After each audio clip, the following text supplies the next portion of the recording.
So I'm Vincent Fritchie from Vincent Wine Company in Amity, Oregon in the Willamette Valley. I started the winery in 2009 making Pinot Noir. It came out of kind of a wine geekdom where I didn't grow up in a winemaking family or world, but I was so interested in wine and the wines of the world and how they would reflect time, place, culture, region, things that I guess we call terroir. In the late 1990s, living in California, I fell in with some winemakers who allowed me to come help with harvest. And I sort of, as it happened, I kept coming back. And before I knew it, I really gotten into winemaking. But I felt like there was so much in the world of wine. When you talk to people about wine, there was so much sort of fear of what'll go wrong when you make wine, all the things that could go wrong. And I was really compelled by, and maybe it was the narratives of importers or whatnot who would tell you these things, but I was really compelled by the stories of vignerons and vintners who really tried to see what best would come out of the vintage they were working in and the grapes they're working in, so that we were able to, or they were able to, really showcase uniqueness year to year, but it not so much be about technique or things we do so different every year, but really what is endemic in a place that can be transmitted through grape and through ultimately winemaking. And I just really wanted to apply that to my own study of wine. So I was working in wineries, making wine at home. I had first worked with a guy who had been a home winemaker in California and had kind of gone pro, and it's been tremendously successful, and it's been wonderful to see that success. But through him, I really learned that what you wanted to do is make wine. You didn't have to sell it right away. So you could make a barrel or something, give it to friends and family, really prove to yourself and others that you can do it, and really sort of hone in on what you really want to get at in a commercial winery business. And I really kind of followed that plan. And so I was able to work in wineries and then practice on my own fruit that I purchased from really nice vineyards through, you get to know a grower and they might chip you off half a ton of fruit and you make a good barrel of wine. But I was really able to practice what we were doing in the winery day to day during harvest and really try and, put my money where my mouth is. If I wanted to make wine without fear, without much intervention, but a careful nurturing of the wine. We can talk about that, but then it was sort of, hey, Vincent, let's see you make some wine and see you operate by these principles, and let's see how that wine is. And honestly, candidly, I'm really happy with the results. I'd even pour my home wines today, and I've entered them in some, vertical tastings of Oregon Pinot Noir going back to, 2008, 2006. And the wines have showed really well, and I'm really proud of them.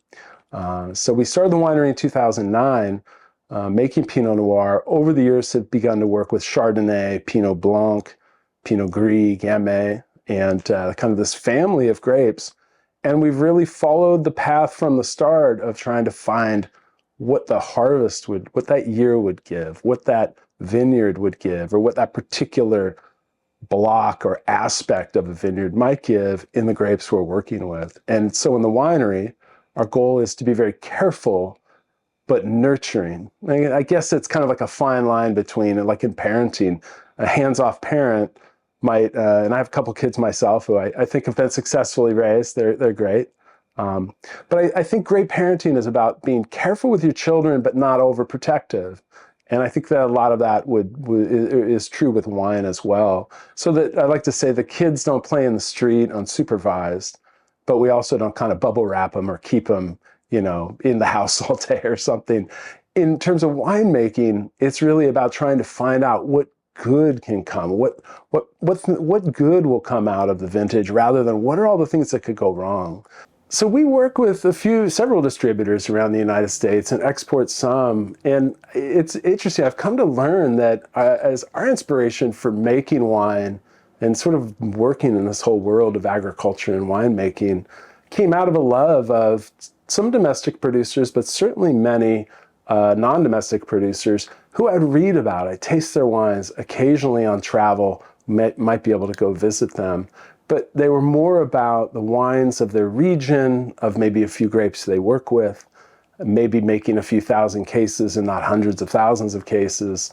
And I really felt inspired that perhaps that's something that I could do in Oregon. And that's sort of how we started out, to really focus on a family of grapes, not make, kind of 20 different types of grapes or whatnot, but really try and keep things focused so there's a true story to tell and a reason for what we're doing, all the various wines we make. But working with distributors who see us as effectively almost another import, so that we're a domain, but in Oregon, such that we're working in similar methods with sort of a similar ethos to producers that are coming from Europe and other places in the distributor's catalog or portfolio. So what we want to do is sort of, we see our wines in the culture of the world of wine and not just as another Oregon wine. And we're not, people often ask, don't you want to keep growing and growing? And it's like, no, we make around 3,000 cases. That's where we want to be in terms of being able to hand make the wines that we work with, really have this close contact with each field of fruit that we're working with, and yet not lose touch with that out of a concern about growth or things like that. I like to tell a story that I grew up in Southern California. My mother was from St. Louis, and her mother would come visit. And my brother, who's just older than I used to always think my grandmother thought we were just these little surf rugrats from California. But we were from our place. We were from Southern California. There was sort of terroir in us, if you will. And I remember moved to Oregon 25 years ago with a wine dream. And I remember wondering, would the wines taste like Oregon? And of course they do, in part because we don't really look to interfere with that and kind of try and make them something else, or at least kind of make them in a more homogenous way. So we take a very careful, hands-off approach, but a nurturing approach with the fruit.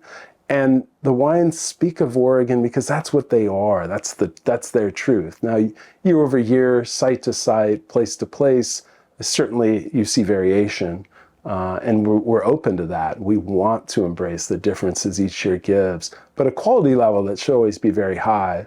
But that kind of ethos really seem to align to me with smaller domains in Europe, among other places, where you'd find people more interested in what each year would give, and the beauty that you might capture, and the deliciousness, I guess, in the wines each year, without this idea of this sort of commercial pressure of it's got to be the same every year and you got to make 50,000 cases, you just got to keep growing, bigger distribution. No, it was more about really trying to represent what the wines of our small place on this globe, really what they're all about. And the process of doing that is our own discovery. Again, like with raising children, finding out who they are, nurturing them to become who they are, rather than prescribing what we want them to be. So we're careful in what we do, but each vintage really is about finding out what the wines will be from this year rather than prescribing. They're going to be this, we're going to do that. So fermentations take as long as they take. Sometimes they're quicker, sometimes they're longer. We keep a careful eye on things, but we're not sort of pushing things along. It's not like on day one we chill things down, on day 4 you warm them up, you add yeast, you do all this. No, we don't do any of that. We just allow for fermentation to begin in the red and white wines. And again, some vintages can last longer than others. And we really embrace that. And again, we're more interested in what goodness can come out of that uniqueness each year, rather than trying to recreate the past and make sure there's something, a kind of homogeneous consistency year over year. We're just not interested in that. And that seems to more align with smaller domains here in America, but certainly a number of those overseas. And maybe it's part of coming from a deeper wine culture where you have a little more trust of what Sauvignon or what Chianti Classico or whatever it might be, what that region is or what it can give. And instead of trying to make it something maybe it's not, that you really lean into what it can be each year, and that will be different year over year, but still the totality will tell the story of that place over time. I like to use cooking analogies or metaphors in describing winemaking, especially to people who aren't that familiar with it. And in part because that's how I came to understand it. We talk about things like what is ripeness, what various techniques might you want to do or not do in a winery, and back to the vineyard, when do you want to pick? What are you looking for? And there are all kinds of technical measures we can do. And those are very important, much like in cooking, final temperature of a cut of meat or whatnot. But ultimately, you might just use your finger and touch that steak on the grill and say, I think one more minute. And I found over the years a similar mindset and ultimately touch, I think is easy for people to relate to if they've never made wine. We all have that idea of when should you take the cake or the cookies out of the oven, or when do you take the steak off the grill? Is it too soon, too late? And sometimes you're cutting into it and wondering like, oh, did I nail it? Or was it, again, too early or too late? We very much approach harvest that way. And there's been such a trend in wine, though it's certainly changing and has for a few years. But winemakers and growers would talk about hang time, long hang time. And I remember over the years thinking, I don't want a long grill time for that steak. Like I want an appropriate amount of time, but I want it to be, rare, maybe medium rare. Or if we're cooking noodles or asparagus, I want those things al dente. I want them done, but not too done. So in that way, if we change doneness for ripeness, I want things ripe, but not too ripe. And so much of winemaking culture in the last generation or more would talk about, oh, you don't want to pick too early because things will be green. Again, we're afraid, I think the undertone was, we're afraid the wine will taste green. It will taste unripe. It won't be good. And I'm like, well, I want that asparagus or that pasta more al dente. I want it done, but some might say, that's still a little rare, but I want that kind of almost structural snap, that integrity, that structural integrity you get in a well-cooked pasta, well-cooked asparagus or something. So it still has everything to give of its natural self, but it isn't that limp noodle or that sort of stringy, overcooked asparagus. Over time in my winemaking, I've become more and more confident or clear that I wasn't just looking to pick early. People used to say, oh, Vincent, you like to pick early. And it's not so much that. You can't just pick early. You can't just take something out of the oven and call it done because it looks done. It might be really raw in the middle. So using an oven analogy compared to viticulture, you want to farm grapes to be able to be ripe at a lower sugar, at a higher acid, so that you're not just picking early and taking something that truly isn't ripe and might not be for a few weeks, but it's at a chemistry you think you like. If we can see the farming of the fruit so that you're achieving a ripeness at a moderate to lower brick, so you're making a 12 to 13% alcohol wine and not 14 to 15 or more percent alcohol wine, with a natural acidity that is still strong enough to support the wine and really be the structure to display the wine. That's the way I view acid and tannin in wines. They're sort of the frame on which the drapery of the wine can be displayed. And then if you go too far, you lose that. And you can't just add it back by acid adds or whatnot to try and make up for what you lost in the vineyard. Sort of like scraping the burn off a toast and calling it, not overdone or something. So I like these cooking analogies, that sense of when is something done or when is something ripe, and what are you looking for? And a lot of times there's a feel to it. You might literally touch the fruit clusters and say, oh, these are so firm, like this needs another few days or a week, or the opposite. And sometimes we'll go out to a vineyard approaching harvest, and the big takeaway is, and this fruit just feels ready, and it tastes ready, of course, but you're not going to taste the final wine in the berry. People always talk about, oh, I want to taste that fruit, and it's got to be explosive, and then we'll harvest it. Well, so much flavor, aroma, texture comes from fermentation and the process of macerating grapes and red wine making, or even just the élevage of red or white or any wine. That so much comes from the winemaking process that in the vineyard, we're looking for almost a par cooking, if you will, of the grapes. They get to a certain point, we want that near-term, al dente kind of ripeness. And then we know we're finishing the process by making that fruit into wine. And so we're not looking for the exact flavors in the vineyard, of course, that you'd get in the final bottle of wine. And at the same time, we're not afraid to pick on the earlier side, but not too early. So back to the idea of, Vincent, you pick so early. And it's not that we pick early, we just don't pick too late. We don't want too long of hang time.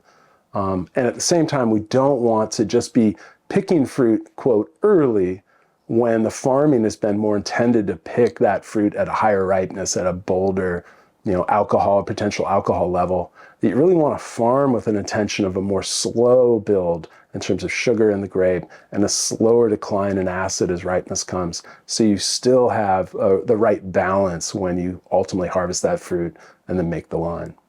So soil and wine, people often ask, like, what really makes such a difference in the wines that we make. And for me, we've really come to find, especially in the red wines, the soil signature, if you will, in the wines is often in the textural component of the wine. So that we work in a few key areas of the Willamette Valley. Our winery is located in the Eola Amity Hills, and we work with a number of vineyards in that AVA or appellation.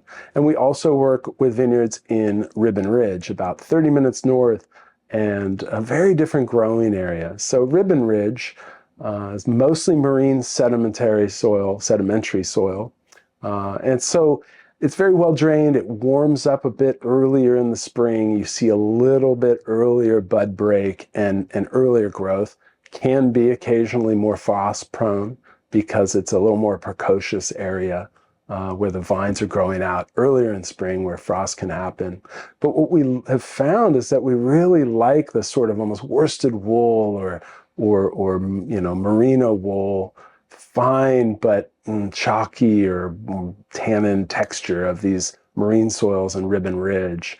And we found that we've actually done more whole cluster fermentation with grapes from those marine soils, because the tannin and the structure you might get from whole cluster fermentation actually seems to marry very well and almost complete the tannin that comes, we believe, from the soil in those areas. And so you kind of lay structure on structure and maybe think of it as like the latticing of pie crust on a lovely pie.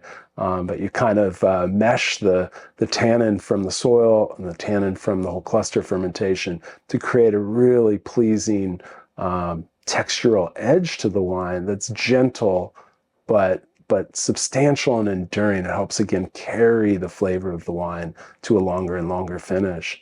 By contrast, in the Eola Amity Hills, primarily the soil types that we work with there are volcanic. And we find that there's, in that sort of clay loam mixture, we tend to get much more of what we would describe as silky or satin-like textures in wine. More acid-driven, less tannin-driven wines, in contrast to Ribbon Ridge and the marine soils. Such that for us, though others do successfully do whole cluster fermentation on the volcanic soils, we've really found that the wines almost show that they're from whole cluster fermentation if we do it on the volcanic soils, that they might draw out more vegetal aspects or things that are kind of maybe not what we're going for. And sometimes, for example, Vineyard Temperance Hill. So in the Eola Amity Hills, very beautiful old vines we work with from 1983 and make Pinot Noir. And we've done some whole cluster at Temperance Hill, but I really find that when we destem the fruit, tasters will taste those wines and they'll say, wow, whole cluster? And it's like, no, even when you destem the fruit, you get a kind of an airiness and you get an herbaceousness that seems to just be endemic in the terroir of the Eola Hills.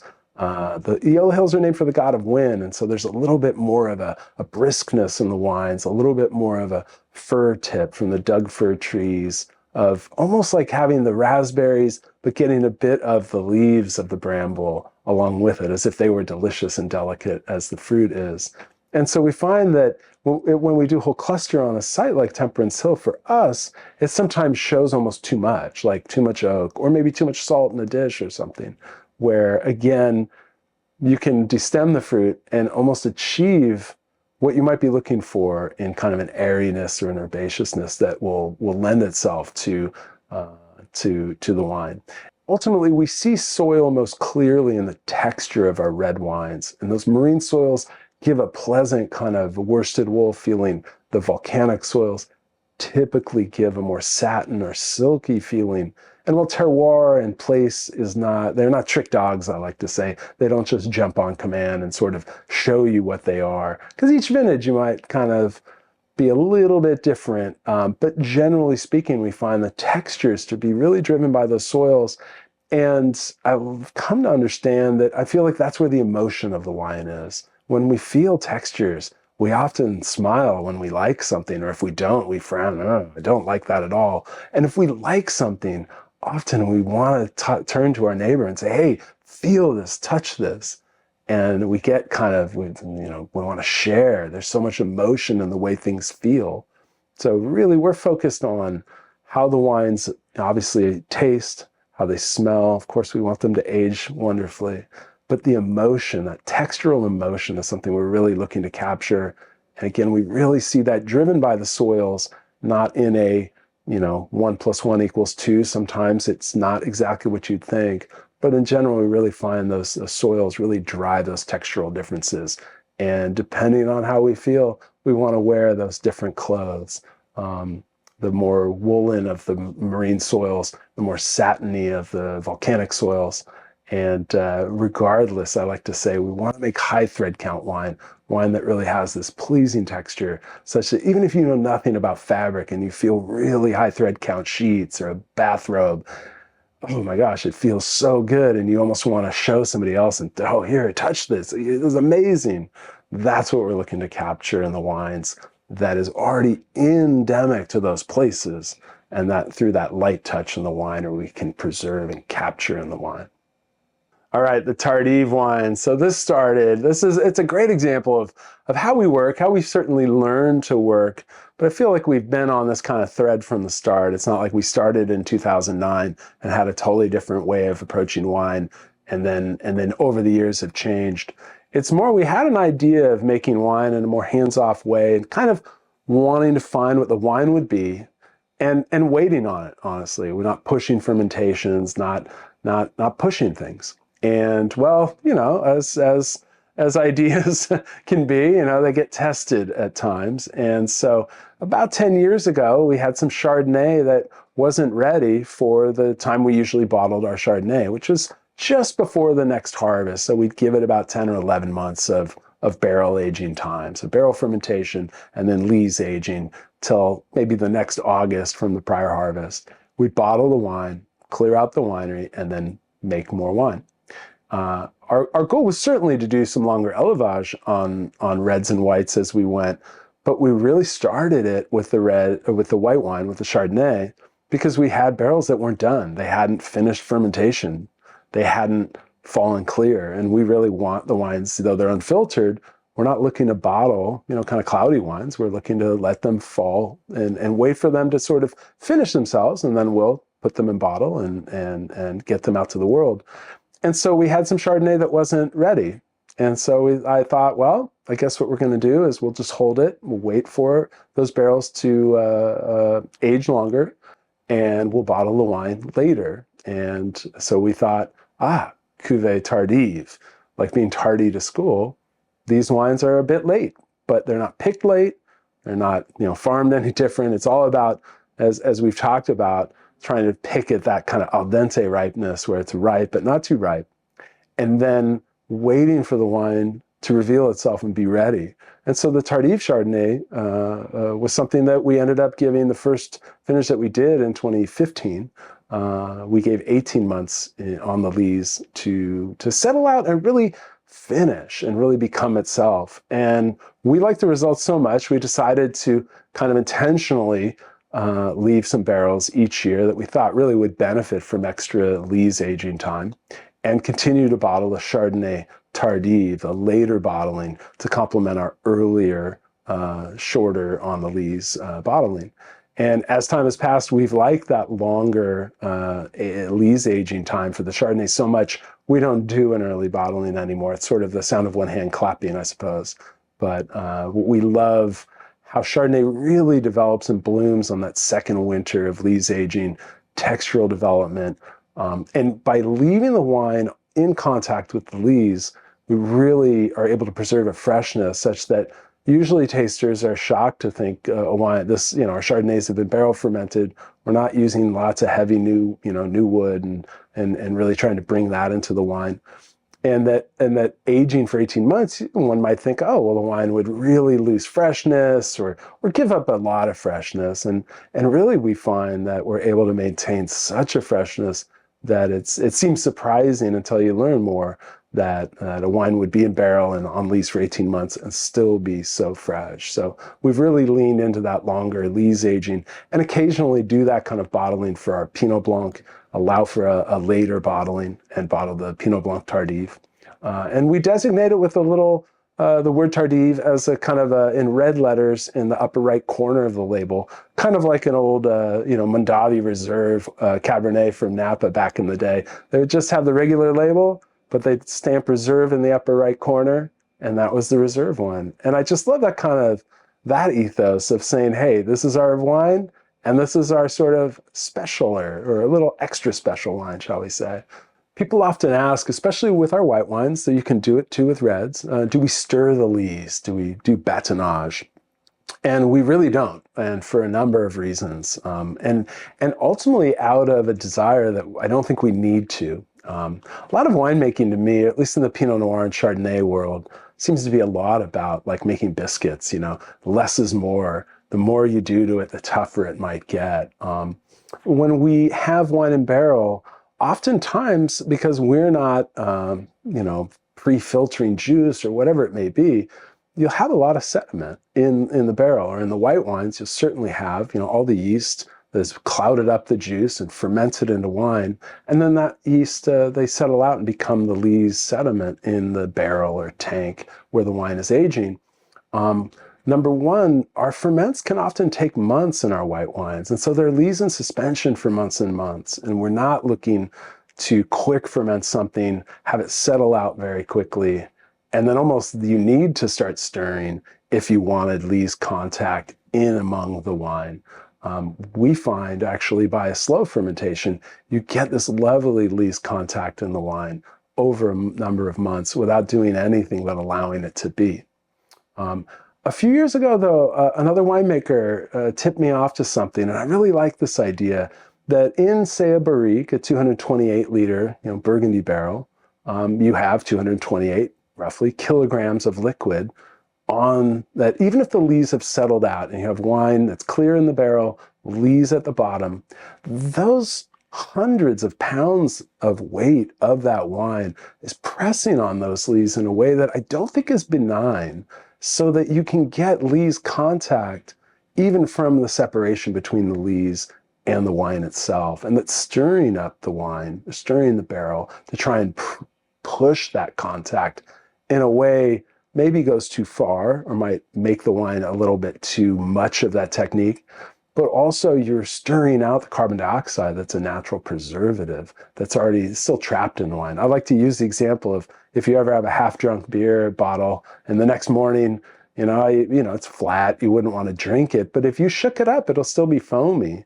And so when wine ferments, it's saturated with carbon dioxide. It takes a lot to get that carbon dioxide out. And in a way, we don't want to stir it out. We want to keep it in suspension or keep it dissolved in the wine to maintain that freshness. So that I think that's really key.